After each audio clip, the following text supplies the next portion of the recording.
झारखंड सहायक पुलिस कर्मी की बात कुछ ज्यादा पुरानी नहीं है।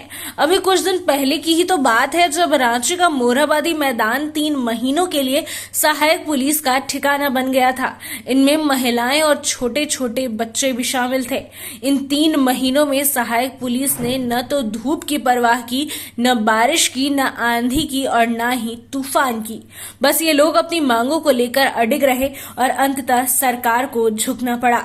साल 2017 में झारखंड के 12 नक्सल प्रभावित जिलों में 2500 सहायक पुलिस कर्मियों की भर्ती की गई थी। इन्हें हर महीने 10,000 रुपए मानदेय पर 3 साल के कॉन्ट्रैक्ट पर रखा गया था। उस समय राज्य में बीजेपी की सरकार थी और रघुवर दास मुख्यमंत्री थे। उन्होंने वादा किया था कि जो सहायक पुलिस कर्मी अपनी ड्यूटी ईमानदारी से निभाएंगे उन्हें 3 साल बाद स्थायी सिपाही की नौकरी दी जाएगी। लेकिन सरकार बदली और ये वादा पूरा नहीं हो सका। उल्टा 2019 और 2021 में इनकी सेवाएं तक बंद कर दी गई थी, जिन्हें बाद में आंदोलन के बाद फिर से शुरू किया गया। ऐसे में अब इनकी संख्या घटकर करीब 2200 रह गई है।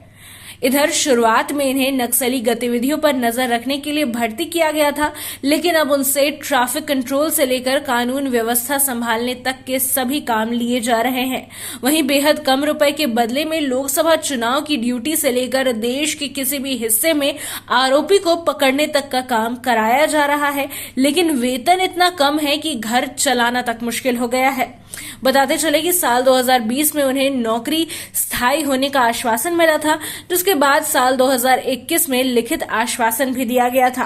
फिर आता है साल 2024, जब अपना घर बार छोड़कर ये सहायक पुलिसकर्मी एक बार फिर सड़क पर आने को मजबूर हो गए थे। झारखंड की हेमंत सोरेन सरकार के सामने सहायक पुलिसकर्मियों ने आंदोलन के माध्यम से 8 मांगे रखी थी, जिनमें सहायक सेवा में ही स्थायी नियुक्ति, न्यूनतम वेतन वृद्धि के साथ हर साल राज्य कर्मियों की तरह महंगाई भत्ता, ड्यूटी के दौरान दुर्घटनाग्रस्त सहायक पुलिस कर्मियों को राज्य स्तर पर यूनिफॉर्म सर्विस में शारीरिक दक्षता एवं मेडिकल टेस्ट में छूट और ड्यूटी के दौरान दुर्घटना बीमा या मुआवजा कम से कम 20 लाख रुपए हो जैसी मांगे शामिल थी।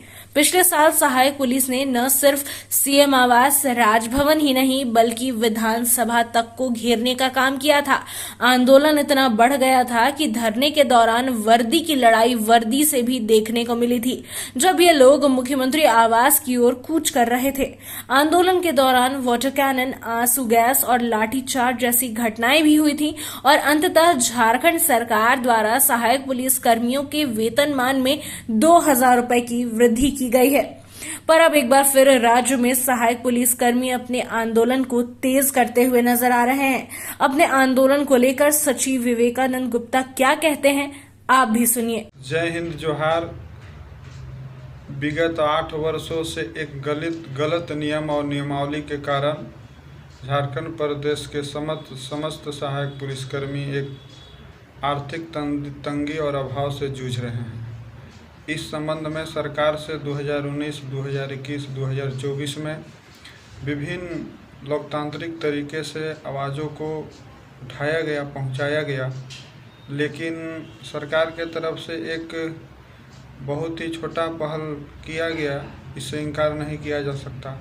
लेकिन आज इस महंगाई भरी दुनिया में एक पुलिसकर्मी के पीछे एक परिवार भी होता है, जिन्हें अपना जिम्मेवारी के साथ साथ घर का भी परिस्थिति को देखना पड़ता है, समझना पड़ता है। एक अकुशल दैनिक वेतनभोगी से कम भी उनका वेतनमान निर्धारित है, जो कि बहुत ही चिंताजनक और आज के समय के अनुसार एक पुलिसकर्मी के लिए कतई भी अनुकूल नहीं है। इसलिए झारखंड सरकार, माननीय मुख्यमंत्री से बार बार रिक्वेस्ट है कि आप इस विषय को गंभीरता से संज्ञान में लें और यथाशीघ्र एक सम्मानजनक वेतनमान से संबंधित नियमावली बनाकर इनके भविष्य को संवारने का काम करें, क्योंकि एक अनिश्चित भविष्य के साथ कोई भी सुरक्षा व्यवस्था को एक सार्थक स्वरूप प्रदान नहीं किया जा सकता। इसलिए इस नियमावली को पुनर्विचार करते हुए इसका निदान करें और सहायक पुलिसकर्मियों के जीवन में एक ढांचागत और कंक्रीट समाधान प्रस्तुत कर इसका निराकरण करें। यह आग्रह, रिक्वेस्ट और प्रार्थना करता हूं।